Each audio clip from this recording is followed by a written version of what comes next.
Bienvenidos a una nueva clase de Práctica Test. Hoy veremos el tema conducción eficiente. Hemos dicho en capítulos anteriores, especialmente en el capítulo de convivencia vial, que la base de una buena convivencia vial es una adecuada educación vial. En el mismo capítulo también relacionamos la educación vial con la seguridad vial, es decir, a un buen nivel de educación vial, vamos a obtener de inmediato una mayor seguridad vial.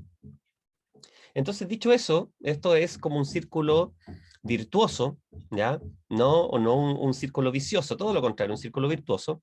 Aquí se van conectando estos términos y en el fondo todos van ganando. ¿A qué me refiero? Convivencia vial depende de una buena educación vial. Un adecuado nivel de educación vial aumenta la seguridad vial. Las técnicas de conducción eficiente están en el mismo grupo, en el mismo equipo. Buenos días, profesor. ¿Alguien rindió el examen ayer? ¿Quién rindió el examen, Gabriel? ¿Cómo te fue? Buenos días, profe.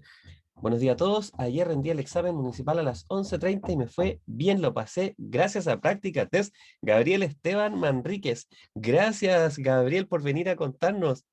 Qué bueno, te felicito. Imagino que sientes una alegría gigante, ¿no? Mira, ahí todos te van a empezar a felicitar. Tú estuviste aquí en las clases y habían otras personas que aprobaban y nos venían a contar y ahora tú nos estás contando.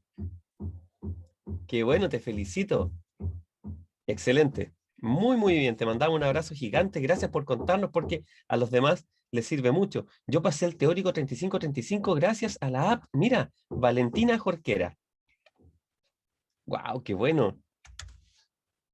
Yo mañana tengo, la profesora soy Karina de Tocopilla, di el examen el martes, me fue bien también.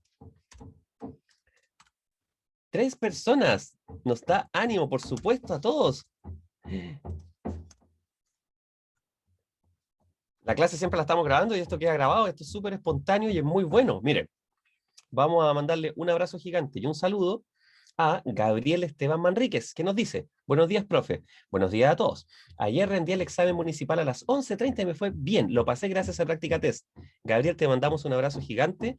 Y sí, Práctica Test es la ayuda, es el método que usamos, ¿cierto? Pero en el fondo, tú fuiste a dar el examen, entonces también es gracias a tu esfuerzo y a cómo tú te preparaste, ¿de acuerdo? Esto no es mágico, ¿bien? Esto funciona con el aporte de ustedes, por supuesto, de que cada uno estudia a conciencia.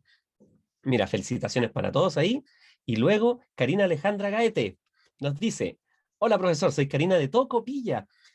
Di el examen el martes y me fue bien. 35 buenas. Muchas gracias a su ayuda en las clases. Karina, también te mandamos un abrazo gigante y lo mismo. Gracias a ti por participar porque esto es algo en conjunto. O sea, todo lo que nosotros realizamos más todo lo que tú estudiaste también. Bien. Alguien de San José, mira qué bien. Así que felicitaciones. Ahí está Valentina Jorquera entre medio, que nos dice: yo pasé el examen teórico 35 de 35 gracias a la app. Estudió con la app, un estudio muy autónomo. Así que súper bien, Valentina, felicitaciones. También no es algo mágico, sino que es en relación a personas que son conscientes y estudian para pasar el examen, pero además los va a convertir en buenos conductores en el futuro, ¿cierto? Así que felicitaciones, les dice María Alborán. De verdad, felicitaciones. Y justo el tema que estamos hablando hoy día tiene mucho que ver con eso que les acabo de decir. Pasaron el examen y eso es genial, pero además son personas que si pasaron el examen, en el caso de tenerlas todas buenas, es porque tienen información y adquirieron un conocimiento. Ese conocimiento, en primer lugar, sirve para pasar el examen. Eso entrega alegría y una gran tranquilidad. Pero al mismo tiempo, ahí está Saide, mira, es súper bueno, Saide, de verdad nos da ánimo, ahí nos está contando Saide, el ánimo que nos da que nos vengan a contar que pasaron el examen. Y al mismo tiempo, aparte de tener tranquilidad, seguridad y contagiar a otros, ahí está, mira, Frandy Guerra, que nos dice: por tengo una duda, no sé si puede aclarar. Por supuesto, vamos a comenzar con el tema, pero igual deja la pregunta, si la vemos al tiro y es fácil, la respondemos, o si no, vamos avanzando. Entonces, la idea de poder aprender ayuda al examen y ayuda a ser mejores conductores. Un buen conductor es un conductor que maneja de manera eficiente y podría ahorrar combustible, de esa manera ahorrar dinero, evitar accidentes y hasta aportar al cuidado del medio ambiente. Eso es lo que vamos a ver hoy en nuestro tema de conducción eficiente. Ahí mientras escriben en el chat, todavía no aparece la pregunta, nos vamos de inmediato a nuestro tema. Bien, para que quienes comienzan hoy por primera vez, imagínense, entrando y ya hay personas que nos contaron que pasaron el examen. O sea, los que tienen clase hoy día por primera vez van a sentir confianza, se van a sentir tranquilos y muy contentos de que están en un buen lugar en el fondo, ¿cierto? Y toda la gente que está conectada acá estudiando junto a nosotros. Tema conducción eficiente, ¿de acuerdo? Aquí nos vamos a dar cuenta en el índice que es un tema bien liviano. Hola, Fabián, ¿cómo estás? No es un tema tan extenso como otros, como las normas de circulación, que es gigante. Y hay preguntas que salen de aquí que van al examen, por supuesto. Primero, vamos a responder a esta pregunta, que ya es literalmente una pregunta de examen. ¿Qué entendemos por conducción eficiente? Utilizamos el concepto de conducción eficiente para referirnos a, fíjense bien, una actitud, un tipo de conducción, o sea, es una forma de conducir, que permitirá obtener mayor rendimiento energético de su vehículo. Esto es bien amplio, ¿ya? Energía no solamente se refiere a la cantidad de benzina que yo le he hecho o petróleo, depende del vehículo, y cuánto gasto al mes. No solamente eso, sino que el rendimiento energético también tiene que ver con las piezas móviles, ¿ya? Con el sistema eléctrico. En el fondo, cuando yo saco mayor provecho a mi vehículo, lo tengo en buenas condiciones, rinde mucho mejor de manera en el aspecto energético. ¿Significa que voy a trasladarme pagando menos que otros que no cuidan sus vehículos? La información contenida en este capítulo tiene por objeto esencial ayudarlo a crear hábitos. Miren qué difícil, estamos estudiando algo teórico para dar un examen de manera online. Lo bueno es que es sincrónico, ya no es asincrónico. Entonces es muy difícil lograr desde una teoría, desde una materia, ¿cierto? Llegar a generar un hábito. Pero el primer paso para el hábito es tener conciencia. Entonces es súper importante que comprendamos esto para que después podamos elegir. Porque finalmente manejar, conducir de manera eficiente o no eficiente es una elección de cada conductor. Y es una elección diaria, ¿ya?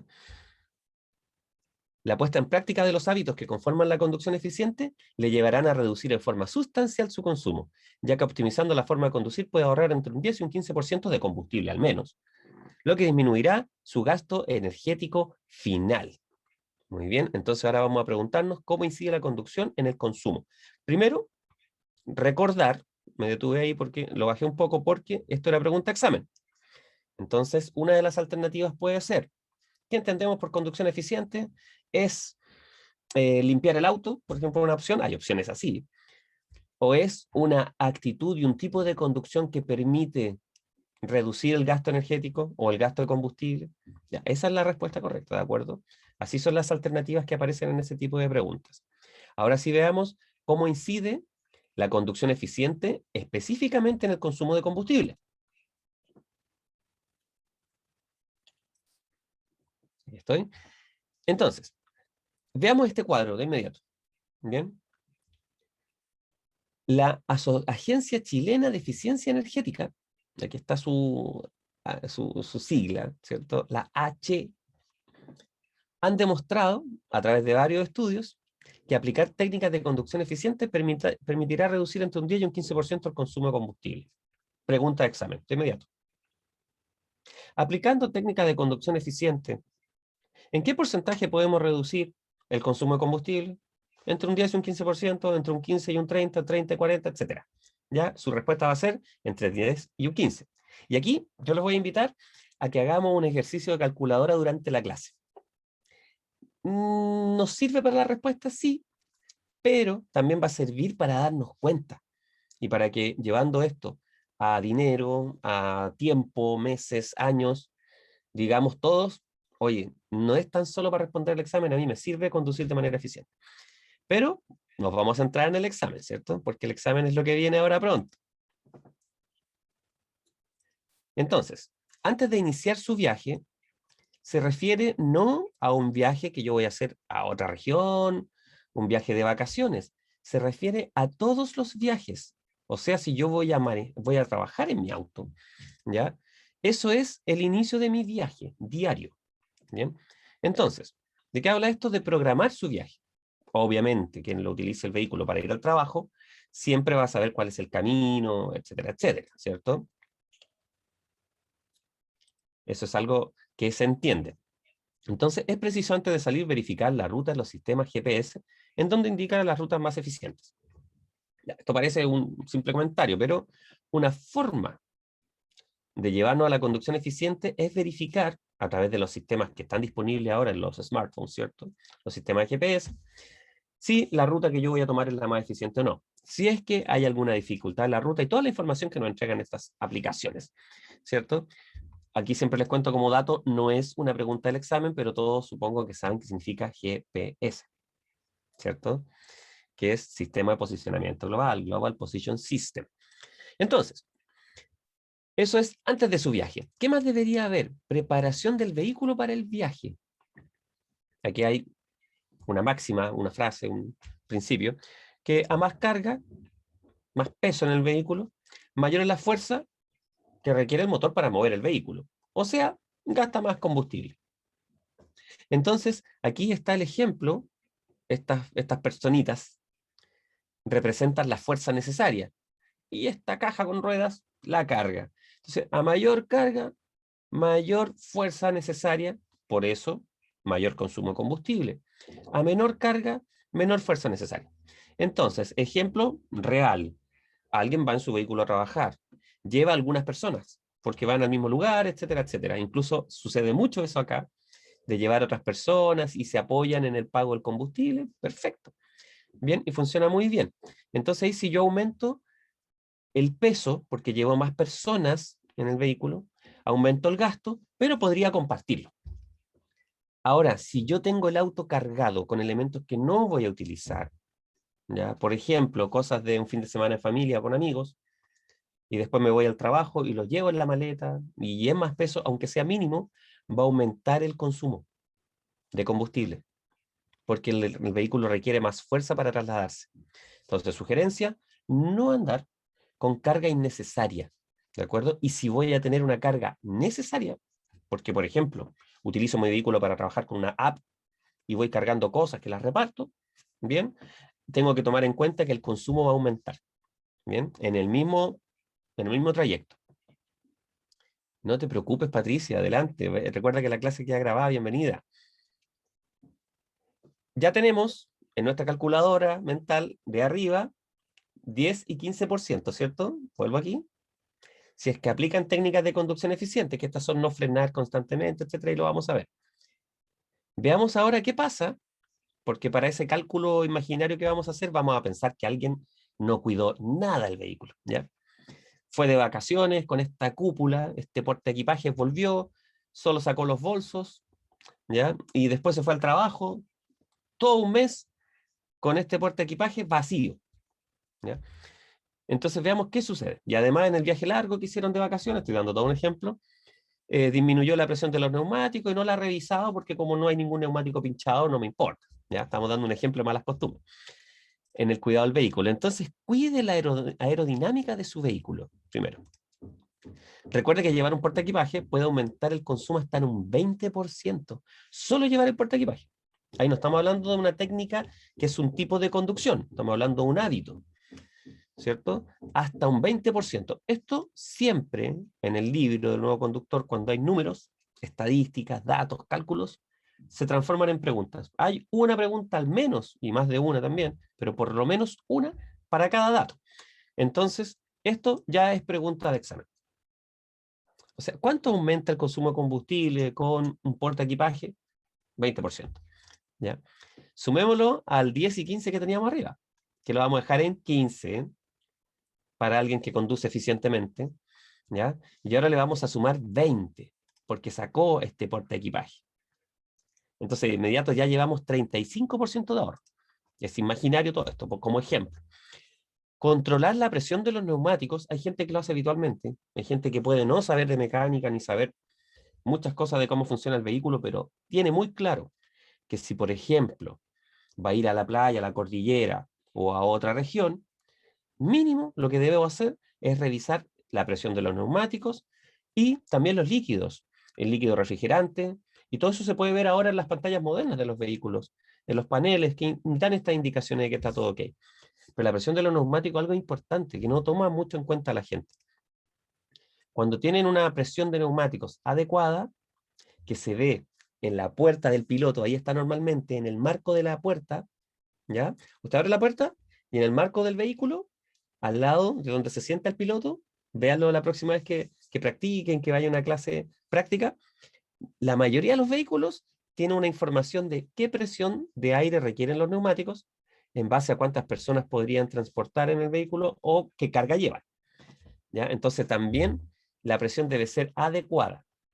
Aquí tenemos un 3% de ahorro. También es pregunta de examen. O sea, controlar la presión de los neumáticos puede disminuir en un 3% el consumo de combustible. Tenemos los 15 iniciales más estos 20, 35. Miren, aquí ya llevamos un 38% de ahorro. Continuemos. Esta frase creo que se explica por sí sola. O sea, los beneficios de un buen mantenimiento. Siempre hemos hecho la comparación aquí en clases del vehículo con el cuerpo humano. Porque el vehículo, al igual que muchas otras invenciones humanas o máquinas, ¿cierto? En muchos sentidos imitan el funcionamiento del cuerpo humano. Entonces, si hay personas que practican la medicina preventiva, o sea, tienen un dolor y van al médico a consultar qué puede ser y cómo subsanarlo, de la misma manera, quienes cuidan su vehículo y hacen un mantenimiento preventivo como cambiar el aceite cuando el fabricante lo indica, alargan la vida y funcionalidad en óptimas condiciones de cada pieza del vehículo. Entonces todo ello va a hacer que el vehículo sea más eficiente. Y aquí tenemos, miren, mantener el vehículo en un perfecto estado de mantenimiento puede disminuir el consumo de combustible nuevamente, ya por ejemplo con el filtro de combustible en un 5%, y si tiene filtro de aire en un 1,5%. Sumemos, hagamos la suma de nuestro cálculo, 20%, 15% con técnicas de conducción eficiente, dijo la agencia de, aquí está arriba, la AH de eficiencia energética, 15%. Ahí está la construcción, ¿cierto?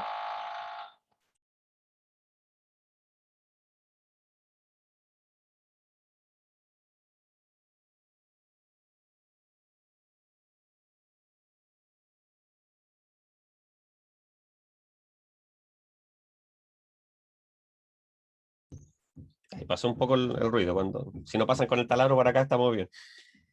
Entonces dijimos 15% técnica de conducción eficiente, 20% si sacan el porte equipaje, 3% los neumáticos, llevábamos 15, 20, 35, 38, 39,5. O sea, casi un 40%. ¿Qué quiere decir esto? Que de cada 100.000 pesos en dinero chileno gastado en combustible, alguien que aplique todas las técnicas, costumbres y hábitos de conducción eficiente, de cada 100.000 gastaría solamente 40% aproximado, que era el 39,5, gastaría 60.000. O sea que por cada millón de pesos, ustedes dirán, pero ¿cómo, profe, quién tiene tanto dinero? En el fondo, hay gente que va a trabajar en el vehículo o trabaja en el mismo vehículo. En un año podría gastar 1.000.000 de pesos. Y si maneja con técnicas de conducción eficiente y aplica todo esto, ahorraría al menos 400.000 pesos.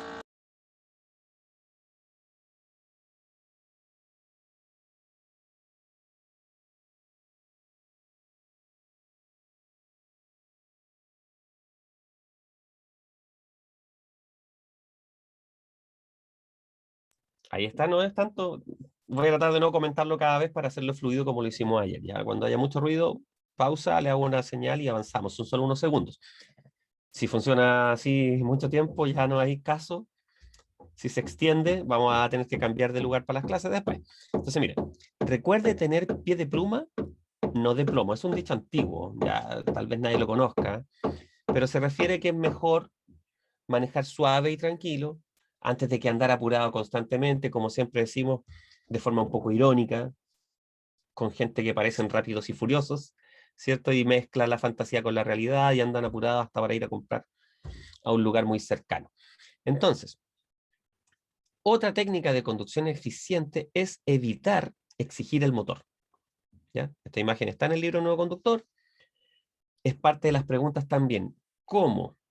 Recuerde no exigir el motor, seleccione la marcha adecuada según la velocidad.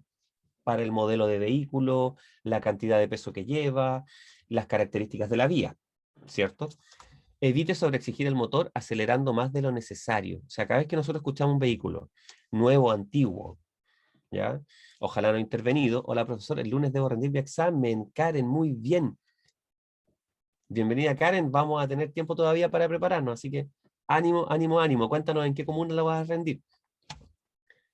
Entonces, evitar exigir el motor. Les decía, hay algunas personas que aceleran a fondo en cada vez y no es necesario, ¿ya? Entonces aquí están las marchas más bajas, tienen mayor consumo de combustible. Cuando voy en primera, estoy gastando más combustible, ¿ya? Y las marchas altas tendrán menor rendimiento, pues el motor trabaja a menos revoluciones por minuto. Aquí está lo mismo. Y aquí vamos a hablar ahora de otra técnica que tiene que ver con el frenado. Si yo voy en un vehículo y sé, porque conozco el camino, o si no conozco el camino, lo veo a la distancia, un semáforo, aquí tengo representada la aceleración y el frenado con rojo. Si yo voy acelerando todo este camino y freno encima del semáforo, muy cerca, en la ciudad de Los Ángeles, qué lindo, me encanta la ciudad de Los Ángeles. Es un lugar hermoso. Nos dice aquí Karen Salazar. Sí, la ciudad de Los Ángeles es maravilloso y el camino hacia Santa Bárbara y Quilaco y wow, de verdad es muy, muy bello el lugar. Entonces, si yo voy acelerando y freno solo en el último minuto, gasto más combustible que desacelerando, o sea, antes de llegar al semáforo, empiezo a bajar los cambios, voy soltando el acelerador y de esta manera el vehículo va bajando la velocidad progresivamente hasta que llego a la detención completa aquí en el borde ya del semáforo, ¿cierto? Entonces, ¿qué significa esto? Si yo programo el frenado, disminuyo también el consumo de combustible. Técnica de conducción eficiente de inmediato. Entonces ustedes lo van a ver. Hay gente que tal vez entre amigos se pueden molestar. Hay gente que dice, oye, manejas como abuelita. Claro, pero las personas que manejan más tranquilos, que preparan sus frenadas, están ahorrando combustible cada día y en cada momento. Tal vez uno no va a llevar una cuenta y va a decir, hoy día me ahorré 350 pesos. No, no va a llevar esa cuenta. Pero en general es una actitud constante lo que genera el ahorro. No que un día yo diga, voy a programar mis frenadas, me voy a preocupar de sacar el portaequipaje. No, sino que es algo constante. Por eso es un hábito. Para preguntas de examen, esto también es pregunta de examen. Y nos van a preguntar o van a dar alternativas sobre qué es más eficiente, si preparar el frenado o no prepararlo. Profe, ¿a qué se refiere frenar con las marchas? Andrea, súper buena pregunta, Andrea Urbina. Primero, el nombre técnico es marchas, ¿cierto? El nombre popular en Chile son cambios. En realidad uno cambia de la primera a la segunda, ¿cierto? Ese es el cambio. Pero nosotros le decimos popularmente, voy en primera, el primer cambio, ¿ya? Eso se llama marcha. Entonces, piensa lo siguiente, y para que todos más o menos lo entendamos, a mí me costó cuando yo partí conduciendo hace años, que es frenar con las marchas. Los adultos, la gente con más experiencia decían, pero tienes que frenar con los cambios. O sea, los cambios no son para frenar. Tiene una lógica. Imagina que en un vehículo común tú vas en quinta y vas a 90 kilómetros por hora. Bien, vas por una autopista y ya pasaste por un lugar que te da la idea de que viene cerca tu salida, lo que tú buscas, donde tú vas a salir, ya lo conoces. Entonces, como faltan todavía un ejemplo, un kilómetro, ¿ya? Y vas a 100 o 120 kilómetros por hora, pero vas rápido, en quinta, ¿qué vas a hacer tú? Primero empiezas a disminuir con el acelerador. O sea, empiezas a sacar el acelerador de a poco. Eso va a hacer que el vehículo vaya bajando la velocidad. Va a llegar un momento en el que en vez de ir en quinta, requerirías ir en cuarta. Entonces bajas a cuarta, porque ya bajó la velocidad al nivel de cuarta según el vehículo, según lo que diga el fabricante. ¿Ya? Para algunos puede ser en distintas velocidades. Ya cuando me estoy acercando, voy en cuarta, después bajo a tercera y paulatinamente voy bajando las marchas hasta que alguien podría detener un vehículo llegando a primera y después llegando a cero. ¿Qué es lo que ocurre normalmente? Que en una autopista, por ejemplo, tú bajas la velocidad, tal vez puedas bajar algunos cambios y ya finalmente vas a frenar de golpe para pasar por un portal o pagar un peaje en forma manual. Pero frenar con las marchas se refiere a eso, a ir anticipadamente, soltando el acelerador, bajar la velocidad e ir bajando los cambios, poco a poco.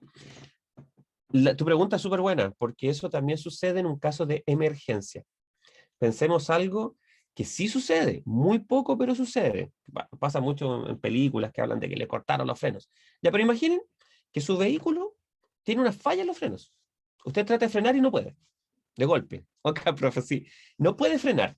¿Qué pasaría, Andrea, en ese caso de emergencia grave? No puede frenar. Tú vas manejando y no funciona el freno. Uno se desesperaría. Lo primero que debería hacer es soltar el acelerador y comenzar a bajar las marchas lentamente. Si va en quinta, bajo a cuarta, el vehículo va con un vuelo, embragar, desembragar, ¿cierto? Aprieto el embriague, dice la gente, bajo a tercera, sin seguir acelerando, poco a poco solamente, bajo a segunda, primera y detengo el vehículo. Sería frenar con los cambios, frenar con las marchas, ¿cierto? Y aquí está entonces. Se detiene por más de un minuto, apague el motor. Es una sugerencia y algunos vehículos modernos vienen con un sistema de que cuando están en un taco, en un atochamiento, se apaga el motor si lleva más de un minuto o algún tiempo determinado sin moverse, ¿ya? Pero es una práctica un poco compleja, bajando los X. Entonces, es una cosa un poco compleja, ¿ya? Porque a veces uno cree que está detenido, apaga el vehículo y depende del modelo del vehículo, cuánto se demora en encender, ¿ya? Así que es un poco complejo. En adelantamiento de situaciones de emergencia, debe primar la seguridad sobre la economía. Es una frase importante para comprender que si a alguien le interesa este tema, dice, oye, voy a mantener una conducción eficiente y voy a ahorrar combustible. Ya, pero esa forma de ahorrar combustible en ningún caso tiene que sobrepasar a las situaciones de emergencia. ¿De acuerdo?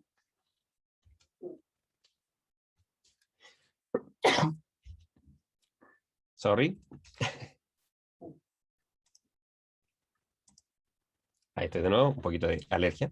Entonces, si por ejemplo, yo voy trasladando, disculpe, no podía entrar a la clase, no te preocupes, Yesenia, recuerda que queda grabado, ¿ya? Revisa la grabada también. Si yo voy trasladando a una persona que va en una situación grave, voy a una urgencia, no debería ir, espérame, aguanta, porque yo conduzco eficientemente, no voy a pasar aquí de tal velocidad. No, o sea, uno tiene que aplicar criterio. Lo más importante es la vida de las personas. Pasé a enviar, ok. Entonces, la base de la conducción eficiente, ya perfecto. En adelantamiento, situación de emergencia, lo hemos dicho, ¿cierto? La seguridad. Y aquí ya nos vamos a la seguridad de frente. No es coincidencia que los principios, y aquí está lo que les dije al inicio, de la conducción segura, den como resultado, mire, lo estoy marcando, una conducción eficiente, ¿cierto? Y permita reducir el consumo de energía. Es más, una conducción segura es la base de la conducción eficiente. Esto es pregunta de examen también. Aquí se ve como mucha teoría, pero es una pregunta de examen. Entonces yo aquí lo voy a marcar para que ustedes lo puedan ver bien. Miren, aquí lo tengo. Entonces, no es coincidencia que los principios de la conducción segura den como resultado una conducción eficiente. Es más, una conducción segura, y aquí está la parte, es la base para una conducción eficiente. Esta es una pregunta de examen. La conducción segura es la base de la conducción eficiente, que contempla principios, técnicas, junto con resguardar la seguridad personal y de terceros. Tienden al correcto uso y funcionamiento del vehículo, que implica la reducción y el consumo. Y aquí se presenta un resumen, ¿cierto? Todos los consejos vistos en este capítulo le ayudarán a incrementar la seguridad en sus viajes, sí. Cuidar el vehículo, reducir el consumo de combustible. Estas tres opciones pueden aparecer en preguntas. O sea, la conducción eficiente, ¿para qué sirve? Y aquí uno puede responder, para incrementar la seguridad, ¿cierto? Para cuidar más el vehículo, para reducir el consumo de combustible, entre otros, beneficiándose no solo usted, sino también el medio ambiente. Es necesario un esfuerzo conjunto de todos para poder reducir el consumo energético a nivel nacional. Así es. Así como los niveles de contaminación atmosférica. Usted puede ser parte clave del esfuerzo por tener un Chile más limpio y eficiente. Así es. Así que vamos a sacar estas marquitas. Cerramos ese lapicito. Y revisamos ahora aquí, donde nos dice, atención a las condiciones que rodean al conductor le permitirán reaccionar apropiadamente y evitar accidentes, así mismo como el frenado con suficiente anticipación. Ya, recuerden eso, un frenado con suficiente anticipación, esta idea de frenar con los cambios, etc. Un uso apropiado de la caja de cambio, reducen el consumo. Veamos ahora entonces, voy a marcar aquí también, me gustó esto de marcar porque es muy claro para explicar. En adelantamientos, se debe tener plena seguridad de contar con la distancia necesaria para la maniobra, siempre. O sea, antes de adelantar, aunque esté en un lugar permitido, vayan a la velocidad adecuada, estar consciente de que está el espacio requerido para poder adelantar. Bien, o sobrepasar, ya los dos casos, si van en el mismo sentido o en sentido contrario, ya cambia, pero en el fondo superar a un auto que tengo delante. Esto evitará elevar demasiado las revoluciones por minuto del vehículo, generando consumos excesivos. O sea, quienes adelantan con el espacio justito y adelantan y aceleran mucho para poder volver, ellos ¿qué hacen? En el fondo aumentan las revoluciones por minuto y generan gastos excesivos de combustible. Distancia mínima con el vehículo que precede. Fíjese bien. Se refiere a la distancia de detención necesaria. ¿Por qué dice distancia de detención necesaria?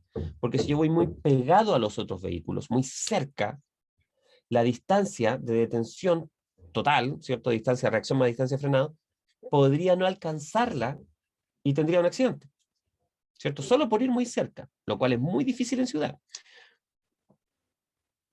Una consulta, ¿cuándo sería eficiente pasar las marchas según los RPM? Ya, buena pregunta. Lo dijo Camila. Camila, depende del vehículo, ¿ya? ¿Por qué? Porque hay vehículos que trabajan en distintos niveles, llegan hasta ciertas velocidades, y también hay una relación, esto es como muy técnico, entre la capacidad del motor y el vehículo en sí mismo. Hay vehículos que los especialistas dicen que tienen un motor que en el fondo es un poquito pequeño para el vehículo que es, y eso va a hacer que requiera más fuerza, ¿ya? Pero hay una sugerencia en algunos vehículos de pasar los cambios. Da una alerta, aunque tú no lo creas, digital, y te avisa cuándo pasarlos. Y también en las clases prácticas, los profesores de las escuelas de conducciones o quien te está ayudando, algún familiar, te enseña cómo interpretar, ¿ya?, la velocidad para los cambios, las revoluciones y en algunos casos incluso el sonido del motor, ¿ya? Así que más o menos es relativo. Bien, eso es con el tema de cuándo es adecuado pasar los cambios. Ahora, si alguien va por dar un ejemplo, comienza primera, segunda, llega a tercera y acelera hasta 100 y se mantiene a 100 kilómetros por hora en tercera, y las revoluciones están en 4000 revoluciones por minuto, está completamente fuera de norma, ¿cierto? ¿Ya? Uno debe ir aumentando progresivamente. Estado de salud, estrés y cansancio. De nuevo aparece esto que hemos nombrado antes, porque éticamente uno podría creer que no es malo, ¿cierto? De nada, Camila. Podría creer que no es malo, porque cuando hablamos en los capítulos anteriores de las drogas, el individuo en el tránsito, ¿cierto? En el fondo es una decisión personal. Pero aquí alguien podría decir, oye, pero ¿quién en su sano juicio pretende estar estresado o cansado? Nadie lo pretende, nadie lo busca. En cambio, quien consume una droga lo elige, ¿cierto? Lo elige libremente. Entonces, el estado de salud, el estrés y el cansancio es algo que en esta época ha aumentado muchísimo. Solo ya por estar en teletrabajo muchas personas, otros sin trabajo, y todo lo que estamos viviendo a nivel global, ¿cierto?, ha provocado mucho estrés y cansancio. Entonces, fíjense lo que sucede. El estar poco atento constituye un factor de riesgo, pues incide en las conductas erráticas, como un retraso en el paso de las marchas, por ejemplo, frenar con la técnica incorrecta, entre otros, y los estados de frustración y estrés convierten al sujeto en un potencial conductor agresivo, quien, al volverse más arriesgado, ignora las técnicas de conducción eficientes. O sea, conduce de manera menos segura también, incurriendo en un mayor consumo de combustible, poniendo en riesgo tanto su seguridad como la del resto de los usuarios de las vías. Entonces ahora nos vamos a ir a ver estos temas para quienes nos visitan por primera vez hoy en la clase, en forma de preguntas. Entonces les vamos a contar que en el chat, cuando aparezcan las preguntas, ustedes leen o escuchan y vamos poniendo la alternativa que ustedes consideran correcta. ¿De acuerdo?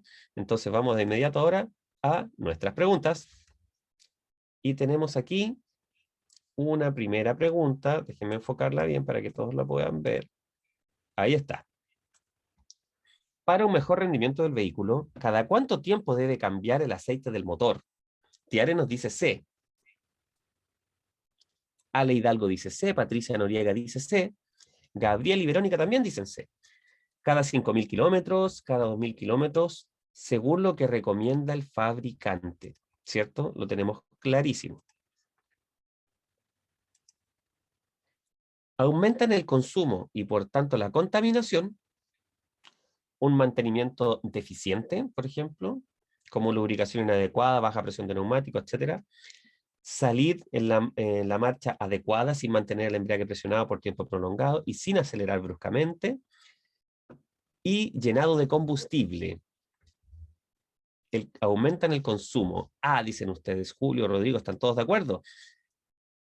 Claudia, Ale también dicen A, o sea, un mantenimiento deficiente aumenta el consumo y por lo tanto contamina más, ¿cierto?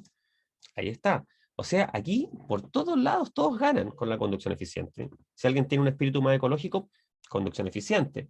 Si alguien tiene un espíritu ahorrativo, conducción eficiente. Si alguien está preocupado por la seguridad de una persona con familia, conducción eficiente. O sea, siempre funciona esto. Bien, ya es positivo. Cuidar la aerodinámica del vehículo no es parte de una conducción eficiente. ¿Verdadero o falso? ¿Qué creen ustedes? Dicen que es falso. Ale Hidalgo. Verónica Meneses dice que es falso. Alexandra dice que es falso. Claudia. Cuidar la aerodinámica no es parte de una conducción eficiente. Falso, dicen ustedes, ¿cierto? No es parte. Todos están diciendo entonces que esto es... Ah, pero dicen, ve algunos también. Dicen que es verdadero, que no es parte de la conducción eficiente. Sí es parte. Recuerden que cuidar la aerodinámica, sacar el porte equipaje, es parte de la conducción eficiente. Aquí dice, no es parte. ¿Cierto? ¿Se entiende? ¿O enreda? ¿Qué creen ustedes? Ah, ¿cierto? Ya, ahí está. Que todo nos quede bien claro. Es muy buena esta foto, me encanta. Su vehículo al llevar carga extra es probable que... Por eso voy a leer bien, bien Andrea Urbina, muy bien. Su vehículo al llevar carga extra es probable que, miren la carga que hay acá, o sea, gigante, miren todo eso. Los neumáticos necesitan más aire, ¿ya? ¿Qué más puede ser? ¿Qué más? ¿Qué más? B y C, ¿ya? Que los neumáticos necesiten más aire. Les voy a soplar que son dos, obvio, para que puedan ver más o menos qué se debe hacer. B y C nos están diciendo. Patricia, tienes que elegir otra más porque son dos. B y D, o sea, los neumáticos necesitan más aire. C, D, dicen algunos, ¿cierto? En realidad es que los neumáticos necesitan más aire, sí, totalmente. Pero también es probable que deba aumentar el tamaño de los neumáticos. Es difícil que uno vaya, no sé, ahora ya es difícil salir de vacaciones, pero que vaya a la playa con su familia a algún lugar y que diga voy a cambiar los neumáticos porque voy a la playa, pero si va a cargar constantemente su vehículo va a requerir neumáticos que sean de mayor tamaño, es lo más lógico, ¿cierto? Entonces los neumáticos necesitan más aire y es probable que requiera aumentar el tamaño de los neumáticos.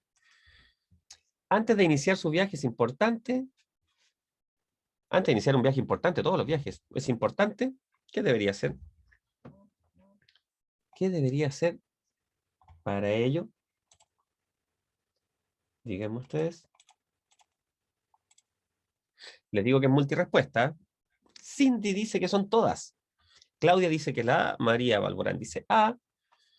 Recordemos, planificar su viaje. ¿Se acuerdan que yo les decía todos los viajes? Claro, el viaje al trabajo uno ya lo tiene planificado, sabe por dónde va y todo, pero podría revisar la ruta si es que ven las noticias en la mañana que hay algún atochamiento o algo. Preparar la carga es necesario para mantenerla fija. No puede haber algo que esté saltando dentro del auto. Se prepara la carga, ¿cierto? Y revisar la presión de los neumáticos siempre. Recuerden que es necesario revisarla. Si alguien no viaja lejos, solo va al trabajo, todos los días ocupa el vehículo un poco, revíselo cada cierto tiempo, el aire de los neumáticos. Haga inspecciones visuales. Vea su auto, mírelo. ¿Ya? Son todas. Excelente. ¿A qué se debe un alto consumo de combustible? Conducción en marchas altas, fallas en el sistema de dirección, frecuentes frenadas y aceleraciones o aceleración en curvas. ¿Qué opinan? Ya dijeron C, Gladys y Fabián. María dice C, Andrea dice D. Solange dice C. Es solo una, Saide. Solamente una. Efectivamente, frenar frecuente y aceleraciones, frenar y acelerar, innecesariamente, sobre todo las personas que manejan rápido y que tienen que hacer esto a cada rato, frenar y acelerar, son quienes aumentan su consumo de combustible. Y vamos entonces a la última pregunta. ¿Cuál es la base? ¿Ven qué pregunta esta teoría? Para una conducción eficiente. ¿Cuál es la base? Conducción en circunstancias especiales, el problema de los accidentes de tránsito, practicar una conducción segura. Y ahí Karen, Julio, Gladys. Solange dijo, bueno, Ale, Cindy, Claudia, Verónica, practicar una conducción segura. O sea, la conducción segura es la base para alcanzar una conducción eficiente. Esa es la respuesta correcta. Hasta ahí entonces nuestra grabación de hoy. Nos veremos en otra grabación.